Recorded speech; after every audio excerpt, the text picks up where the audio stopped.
Mga ka-BTV, isang media reporter ang binasag at napahiya sa kanyang tanong kay Atty. Kaufman kung bakit daw binabanatan ni Atty. Kaufman ang mga media since first day at saka second day.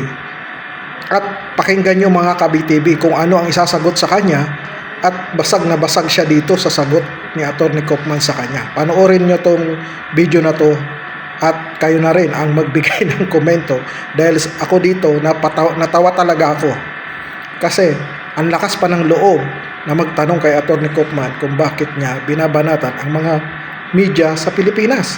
Panoorin natin tong video ni Atty. Kaufman. Mr. Kauf, why do you always criticize the media in all of your presentations from day one to day one? Why does the media always criticize my clan? Full stop. End of story. Next question. Sir,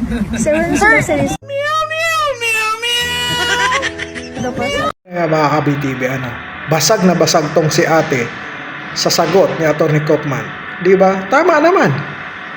Ayaw nyo palang banatan ni Atty. Kaufman, ba't nyo binabanatan si dating Pangulong Rodrigo Duterte? Umpisa nung umupo siya ng pagka-presidente hanggang ngayon. So, nakuha mo yung magandang sagot. Ate, kundi the Philippines talaga.